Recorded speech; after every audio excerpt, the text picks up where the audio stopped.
ಇಲ್ಲ ಅಂದ್ರೆ ನಾವು ನಮ್ಮ ಸಿನಿಮಾದ ಸಂಭ್ರಮದಲ್ಲಿ ಅದನ್ನ ಬಿಡುಗಡೆ ಮಾಡಿ ಜನರಿಗೆ ತೋರಿಸ್ಬೇಕು ಅನ್ನೋದ್ರಲ್ಲಿ ಬಹಳ ಮುಳುಗೋಗಿದ್ದೀವಿ. Actually as a team last week Friday, Saturday, Sunday, Monday 4 ದಿನ ಅಂತೂ ತುಂಬಾ ಒಳ್ಳೆಯ ಪ್ರತಿಕ್ರಿಯೆ ನಮಗೆ ಸಿಕ್ಕಿದೆ. ಜನನು ಬಂದು ನೋಡಿದ್ದಾರೆ. ಮೈಸೂರಲ್ಲಿ ನಿಮಗೆ ಗೊತ್ತಿರುತ್ತೆ, DRC ಇರ್ಬೋದು, ಮಾಲ್ ಆಫ್ ಮೈಸೂರು ಇರ್ಬೋದು, ಅಥವಾ ಸಂಗಮ್ ಇರ್ಬೋದು, ಬಹಳ ಒಳ್ಳೆಯ ಸಂಖ್ಯೆಯಲ್ಲಿ ಜನ ಬಂದು ನೋಡಿದ್ದಾರೆ. ಹೌದು, ಇನ್ನೂ ಪೂರಕವಾಗಿರುವ ವಾತಾವರಣ ಇದ್ರೆ ಇನ್ನೂ ಜಾಸ್ತಿ ಜನ ಬರ್ತಿದ್ರು. ಅದು ಬರೀ ಊಹೆಗೆ ಬಿಟ್ಟಿರೋ ವಿಚಾರ. ಆದರೆ ನನ್ನ ಫೋಕಸ್ಸು ನಾನು ಮಾಡಿರುವ ಸಿನಿಮಾವನ್ನ ಜನರಿಗೆ ತಲುಪಿಸ್ಬೇಕು, ಜನ ಅದನ್ನ ನೋಡೋ ಹಂಗೆ ಮಾಡಬೇಕು ಅನ್ನೋದ್ರಲ್ಲಿದೆ. ಕಳೆದ ವಾರಾಂತ್ಯದಲ್ಲಿ ಏನು ನಮಗೆ ಪ್ರತಿಕ್ರಿಯೆ ಬಂತು, ಜನ ಬಂದು ನೋಡಿದ್ರು, ಅದು ಈ ವಾರಾಂತ್ಯಕ್ಕೂ ಆಗಕ್ಕೆ ಸಾಧ್ಯ ಆದರೆ, ಅಂದರೆ ಈಗ ಶುಕ್ರವಾರ, ಶನಿವಾರ, ರವಿವಾರ ಆಗಕ್ಕಾದ್ರೆ ತುಂಬ ಚೆನ್ನಾಗಿರುತ್ತೆ. ಆವಾಗ ಸಿನಿಮಾವನ್ನ ನಾವು ಎಲ್ಲ ರೀತಿಯಿಂದ ಮೆಜಾರಿಟಿಯನ್ನು ತಲುಪಿದೆ ಅಂತ ಹೇಳ್ಬೋದು ಅಂತ ಅನ್ಕೋತೀನಿ.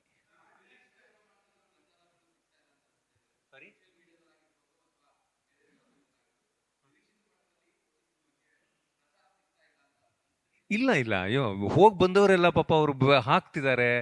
ಅದು ಏನಾಗುತ್ತೆ ಗೊತ್ತಾ, ನಮಗೆ ಪ್ರಚಾರ ಅನ್ನೋದು ಅಂದರೆ ಒಂದು ಸಿನಿಮಾಗೆ ಯಾವುದಕ್ಕೆ ಹೋಲಿಸಿದಾಗ ಕಡಿಮೆ ಹೆಚ್ಚು ಅನ್ನೋದನ್ನ ಹೇಳ್ಬೋದು ಬಿಟ್ರೆ, ಅದರ್ವೈಸ್ ನೀವು ನೋಡಿದ್ರೆ, ಅಂದರೆ ನೀವು ಅಕಸ್ಮಾತ್ ನೀವು ಸೋಷಿಯಲ್ ಮೀಡಿಯಾದಲ್ಲಿ ಹ್ಯಾಶ್ಟ್ಯಾಗ್ ಕೋಟಿ ಅಥವಾ ಹ್ಯಾಶ್ಟ್ಯಾಗ್ ಕೋಟಿ ಮೂವಿ ಎಲ್ಲ ಹಾಕಿದ್ರೆ 1000ಕ್ಕಿಂತ ಹೆಚ್ಚು ಪೋಸ್ಟ್ಗಳಿವೆ, ಜನ ಮಾತಾಡ್ತಾ ಇದ್ದಾರೆ. ಆದರೆ ಅದು ಬೇರೆದಕ್ಕೆ ಹೋಲ್ಸಕ್ ಹೋದಾಗ ಅದು ಹೆಚ್ಚು ಅಥವಾ ಕಡಿಮೆ ಆಗ್ಬೋದು. Otherwise I am very happy with ಕೋಟಿಯ ಒಟ್ಟು ಪ್ರಚಾರದಿಂದ.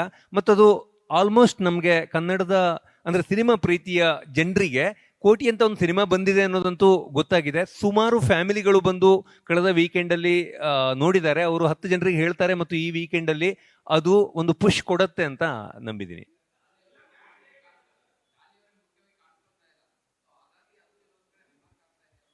ಇಲ್ಲ, ಅವರು ಬಂದ್ರಲ್ವಾ, ಅಂದ್ರೆ ನಮ್ಮ ಪ್ರೀಮಿಯರ್ಗೂ ಲಾಸ್ಟ್ ಥರ್ಸ್ಡೇ ಡಾಲಿ ಅವರು DRC ಅಲ್ಲಿ ಇದ್ರು. ಇವತ್ತು ಸಂಜೆ ಶೋದಲ್ಲೇ ಅವರು ಖಂಡಿತ ಇರ್ತಾರೆ.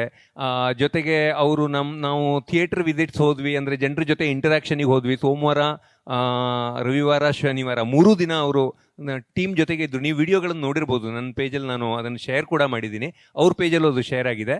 ಅವರು ಜನರ ಜೊತೆ ಈ ಇಂಟರಾಕ್ಷನ್ಗೂ ಬಂದಿದ್ದಾರೆ. So he is there. Yeah, art director Guna ಅಂತ. ಸೊ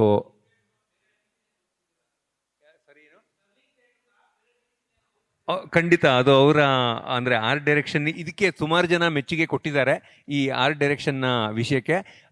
ಅದು ಒಂದು ಕಾನ್ಸೆಪ್ಟ್ ಇತ್ತು, ಇಲ್ಲ ದೀನು ಸಾವ್ಕಾರ್ ಅಲ್ಲಿ ಕೂತಾಗ ಆ ಆ ಥಿಯೇಟರ್ ಅವ್ರು ಬದುಕ್ಬಿಡ್ತಿದ್ದಾರೆ ಅಂತ ನಾವು ಒಂದು ಐಡಿಯಾ ಬಂತದು ಬರೆಯುವಾಗ.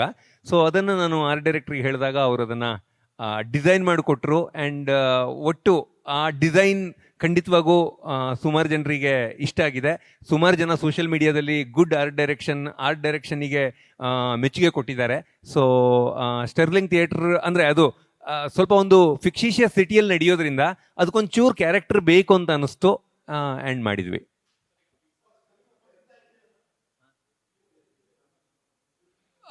ಫಿಲ್ಮ್ ಅದು ಒಂದೊಂದು ಕತೆ ಒಂದೊಂದೇ ಥರ ಹೇಳಕ್ ಸಾಧ್ಯ. ಅಂದರೆ ನನಗೆ ಈ ಅಂದಾಜಲ್ಲಿ ಈ ಸಿನಿಮಾ ಕತೆ ಹೇಳೋದು ಅನ್ನೋದು, ಒಬ್ಬ ಸ್ಟೋರಿ ಟೆಲ್ಲರಿಗೆ ಒಂದು ಐಡಿಯಾ ಬರುತ್ತೆ ಮತ್ತು ಅದ್ರ ಪ್ರಕಾರವೇ ಹೋಗಬೇಕು. ಅದ್ರ ಜೊತೆ ನಾನು ಅದು ಆದಮೇಲೆ 10 ಸಾರಿ ನೋಡಿ ಆದಮೇಲೂ ನನಗೆ ಆ ಲೆಂಗ್ತ್ ಅವಶ್ಯಕತೆ ಇದೆ ಅಂತ ಅಂದದ್ರಿಂದ ಇಟ್ಕೊಂಡ್ವಿ.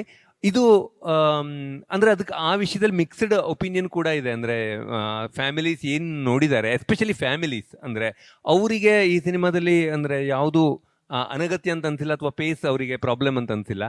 ಬಟ್ ಈ ರಿಯಾಕ್ಷನ್ ನನಗೆ ಇರೋದು ನಿಜ. ಅದು ಕೆಲವರಿಗೆ ಹಂಗೆ ಅನ್ಸಿದ್ರೆ ಐ ಆಮ್ ಸಾರಿ, ಆದ್ರೆ ಈ ಕಥೆಯನ್ನು ಹಿಂಗೆ ಹೇಳಬೇಕು ಅಂತ ತೀರ್ಮಾನ ಮಾಡಿ ಹೇಳಿರೋದು.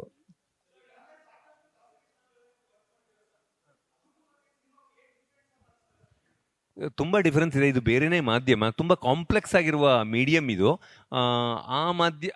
ಅದರಲ್ಲಿ ಕೋರ್ಸ್ ಕರೆಕ್ಷನ್ ಮಾಡ್ಬೋದು. ಅಂದರೆ ಒಂದ್ಸರಿ ನೀವು ಶೋ ಹಾಕಿದ ಮೇಲೂ ಅದನ್ನು ಕರೆಕ್ಟ್ ಮಾಡ್ಕೊಂಡು ಹೋಗೋಕೆ ಅವಕಾಶ ಇರುತ್ತೆ. ಇಲ್ಲ, ಆ ಅವಕಾಶ ಇರಲ್ಲ. ನೀವು ಒಂದ್ಸತಿ ಹಾಕಿದ ಮೇಲೆ ಅದು ಜನರಿಗೆ ನೀವು ಬಿಟ್ಬಿಡ್ಬೇಕಾಗತ್ತೆ, ಅದನ್ನು ತಿದ್ದಕ್ಕೆ ಅವಕಾಶ ಇರಲ್ಲ ನಿಮಗೆ.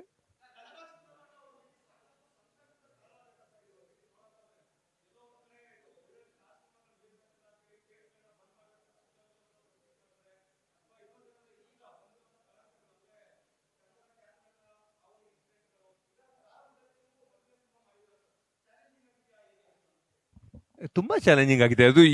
ಈ ಸನ್ನಿವೇಶದಿಂದ ಚಾಲೆಂಜಿಂಗ್ ಅಂತಲ್ಲ, ಯಾರೇ ಒಬ್ಬ ಕತೆಗಾರನಿಗೆ ಒಂದೇ ಸಿನಿಮಾ ಮಾಡೋದು ಸಿಕ್ಕಾಪಟ್ಟೆ ಚಾಲೆಂಜಿಂಗ್ ಇರುತ್ತೆ. ಅದು ಆದ್ಮೇಲೆ ಬರುವ ಪ್ರತಿಕ್ರಿಯೆಗಳು ಮತ್ತು ಅದನ್ನ ಅದನ್ನ ತಗೊಂಡು ಮುಂದೆ ಮಾಡಬಹುದಾದ ಕತೆಗಳಲ್ಲಿ ಅದನ್ನು ಅಳವಡಿಸ್ಕೊಳ್ಳೋದು, ಇದೆಲ್ಲವೂ ಖಂಡಿತವಾಗೂ ಚಾಲೆಂಜಿಂಗ್ ಇರುತ್ತೆ. ಅದರಲ್ಲಿನ ಆಶ್ಚರ್ಯ ಇಲ್ಲ. ಅದಕ್ಕೂ ಸಿಚುವೇಶನಿಗೂ ಸಂಬಂಧ ಇಲ್ಲ ಅಂತ ಅನ್ಕೋತೀನಿ ನಾನು. ಅದು ಯಾರೇ ಆದರೂ, ಅಂದರೆ ಯಾರೇ ಹೊಸದಾಗಿ ಕತೆ ಮಾಡೋಕ್ಕೆ ಹೋದ್ರು, ಯಾರೇ ಹೊಸದಾಗಿ ಕತೆ ಹೇಳೋಕೆ ಹೋದ್ರು ಸಿನಿಮಾ ಪರದೆ ಮೇಲೆ ಈ ಚಾಲೆಂಜ್ ಇದ್ದೇ ಇರುತ್ತೆ. ಬಟ್ ಒಂದು ಒಳ್ಳೆ ಕತೆ ಆಗಿದೆ ಅಂದಾಗ ಜನ ಬರ್ತಾರೆ ಮತ್ತು ನೋಡ್ತಾರೆ ಅನ್ನೋದನ್ನ ಲಾಸ್ಟ್ ವೀಕೆಂಡ್ ನನಗೆ ಜನ ಕಾನ್ಫಿಡೆನ್ಸ್ ಕೊಟ್ಟಿದ್ದಾರೆ. ಈ ವೀಕೆಂಡು ಕೊಟ್ಟರೆ ನಾನು ತುಂಬ ಖುಷಿ ಪಡ್ತೀನಿ.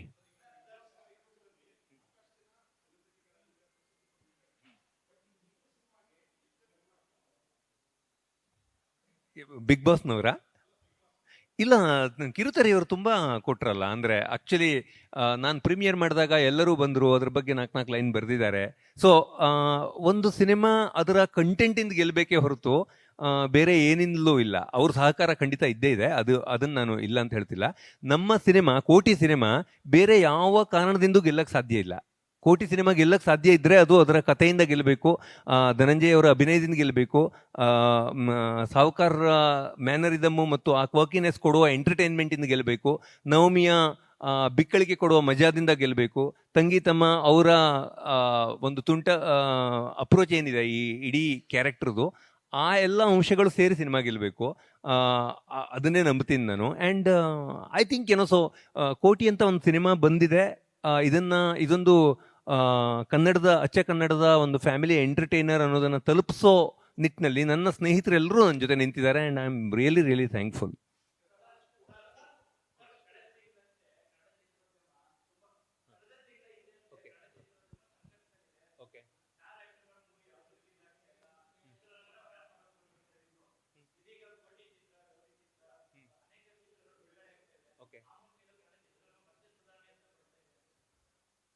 ಬರುತ್ತೆ ಅದು. ಅಂದರೆ ಅದು ಒಂದು ದಿನದಲ್ಲಿ ಆಗೋ ವಿಷಯವೂ ಅಲ್ಲಲ್ಲ. ಅಂದರೆ ಒಂದು ದಿನದಲ್ಲಿ ಅದು ಬಗೆಹರಿಯೋದು ಇಲ್ಲ. ಅಂದರೆ 10 ಸಿನಿಮಾಗಳು ಜೊತೆಯಾಗಿ ಆಗಬೇಕು. ಕೋಟಿ ಬಿಗಿನಿಂಗ್ ಆಗಿದೆ. ಇನ್ನೊಂದಷ್ಟು ಸಿನಿಮಾಗಳು ಒಳ್ಳೆ ಲೈನಪ್ ಇದೆಯಲ್ಲ ಈ ವರ್ಷ. ಆ ಸಿನಿಮಾಗಳೆಲ್ಲ ಬಂದಾಗ ಖಂಡಿತ ಚೆನ್ನಾಗಿ ಆಗತ್ತೆ ಅಂತ ನಂಬ್ತೀನಿ ನಾನು. ಯಾಕಂದರೆ ಒಳ್ಳೆ ಸಿನಿಮಾಗೆ, ಜನರಿಗೆ ಒಳ್ಳೆ ಸಿನಿಮಾ ನೋಡೋಕ್ಕೆ ಯಾರೂ ತಕರಾರು ಮಾಡಿದ್ದು ನಾನು ನೋಡಿಲ್ಲ. ಇಲ್ಲ ಬರಬೇಕು ಹೋಗಬೇಕು ಅಂತಲೇ ಹೇಳುವವರನ್ನು ನಾನು ಕೇಳಿದ್ದೀನಿ. ನನ್ನ ಕಾಮನ್ ಸೆನ್ಸ್ ಮತ್ತು ನನ್ನ ಅಂಡರ್ಸ್ಟ್ಯಾಂಡಿಂಗ್ ಇದು. ಹಾಗಾಗಿ ಇದು ಶುರು. ಇನ್ನು ಲೈನಪ್ಗಳು ತುಂಬ ಚೆನ್ನಾಗಿವೆಯಲ್ಲ ಈ ವರ್ಷ. ಆ ಸಿನಿಮಾಗಳೆಲ್ಲ ಬಂದಾಗ ಖಂಡಿತವಾಗೂ ಚೆನ್ನಾಗಿರುತ್ತೆ ಅಂತ ಅನ್ಕೋತೀನಿ ನಾನು.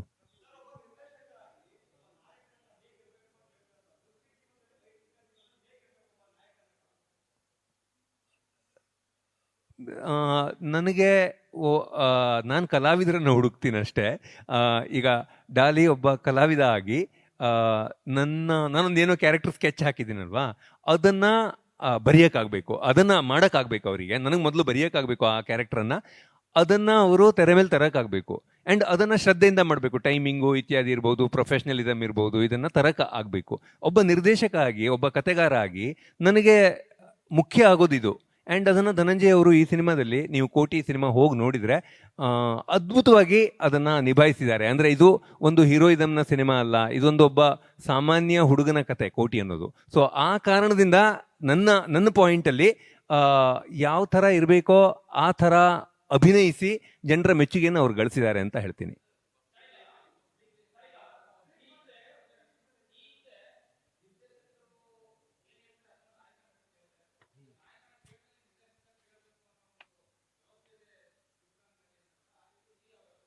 ಇಲ್ಲ, ಅದು ಅಂದರೆ ಈಗ ಹೆಂಗಾಗತ್ತೆ ಅಂದರೆ, ನಾವು ಯಾವ ಥರ ಅಪ್ರೋಚ್ ಮಾಡ್ತೀವೋ ಆ ಥರ ಅದು ಪ್ಯಾನ್ ಔಟ್ ಆಗ್ತಾ ಹೋಗುತ್ತೆ ಅಂತ ಅನ್ಕೋತೀನಿ ನಾನು. ಈಗ ನಮ್ಮ ಸಿನಿಮಾದಲ್ಲಿ ಈಗ ಇವರು ಈಗ ರಮೇಶ್ ಜೊತೆ ನಾನು ಕೆಲಸ ಮಾಡಿದ್ದೀನಿ. ಅವ್ರು ನನಗೆ ಒಂಥರ ಸೀನಿಯರ್ ಇದ್ದಂಗೆ. ನಾವು ಜೊತೆಗೆ ಸ್ಕ್ರೀನ್ ಪ್ಲೇ ಎಲ್ಲ ಮಾಡಿಕೊಂಡು ಬೆಳ್ಕೊಂಡು ಹೋದವರು. Ramesh is a fine technician himself. ಅವರು ಒಬ್ಬ ನಿರ್ದೇಶಕ ಆಗಿ ಅದ್ಭುತವಾಗಿರುವ ತಂತ್ರಜ್ಞ ಅವರು. ಆದರೆ ನನ್ನ ಸಿನಿಮಾಗೆ ಬಂದಾಗ ಅವರು ಅನೇಕ ಸಾರಿ ನಾನು ಅವರಿಗೆ ರೀಶಾಟ್ಗಳು, ಅಂದರೆ ಒಂದು ಶಾಟನ್ನು ಒಂದು ಟೇಕಿಗೆ ಓಕೆ ಮಾಡಿ, ಅಂದರೆ ಅದು ಖುಷಿನೇ ಇಲ್ಲ ನನಗೆ. ನಾನು ಸ್ವಲ್ಪ ದುರಾಸೆ ಮನುಷ್ಯ. ಯಾವತ್ತು 2, 3, 4 ಟೇಕ್ಗಳನ್ನು ಕೇಳಿದ್ದೀನಿ. ಬಟ್ ಅವರೇನು ಕೇಳಿಲ್ಲ ಅವರು.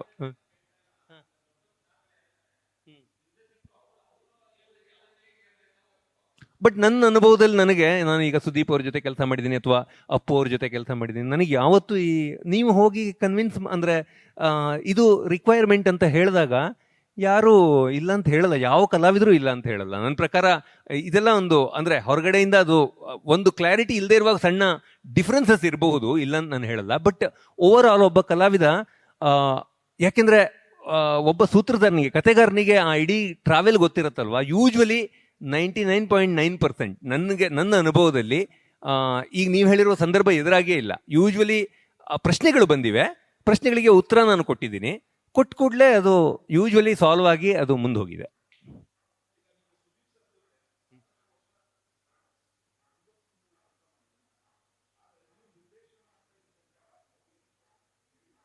ಇಲ್ಲ, ಅವ್ರಿಗೆ ಹೋಗಿ ಕೇಳಿದ್ದೀನಿ ನಾನು. ಯಾವಾಗಲೂ ಅವರಿಗೆ ಕತೆ ಅಥವಾ ಅವ್ರ ಜೊತೆ ಚರ್ಚೆ ಅದು ಯಾವಾಗಲೂ ಆಗಿದೆ, ಇಲ್ಲ ಅಂತ ಇಲ್ಲ. ನಾನು ಅವ್ರ ಜೊತೆ 9-10 ವರ್ಷ ಕೆಲಸ ಮಾಡಿದ್ದೀನಿ, ಅತಿ ಹೆಚ್ಚು ದಿನಗಳು ಕೆಲಸ ಮಾಡಿದ್ದೀನಿ ನಾನು ಅವ್ರ ಜೊತೆ ಒಬ್ಬ ಡಿರೆಕ್ಟರ್ ಆಗಿ. ಹಾಗಾಗಿ ಬರೀ ಅದು ಪ್ರೊಫೆಷ್ನಲ್ ರಿಲೇಷನ್ಶಿಪ್ ಅಲ್ಲ. ಅವರು ಫಂಕ್ಷನಿಗೆ ಬಂದಾಗಲೂ ಹೇಳ್ತಾ ಇದ್ರು, ಅಂದರೆ ಒಂಥರ ನನಗೆ ಒಂದು ಮಟ್ಟಕ್ಕೆ ಗೈಡಿಂಗ್ ಫೋರ್ಸ್ ಕೂಡ ಅವರು. ಸೊ ನಾನು ಅವ್ರ ಜೊತೆ ಈ ವಿಷಯಗಳನ್ನು ಚರ್ಚೆ ಮಾಡಿದ್ದೀನಿ, ಸಿನಿಮಾ ವಿಷಯ ಚರ್ಚೆ ಮಾಡಿದ್ದೀನಿ, ಓವರ್ ಆಲ್ ಸುಮಾರು ವಿಷಯಗಳನ್ನು ಚರ್ಚೆ ಮಾಡಿದ್ದೀನಿ. ಅವರಿಂದ ಫೀಡ್ಬ್ಯಾಕ್ ಕೂಡ ಸಿಕ್ಕಿದೆ, ಗೈಡೆನ್ಸ್ ಕೂಡ ಸಿಕ್ಕಿದೆ ನನಗೆ.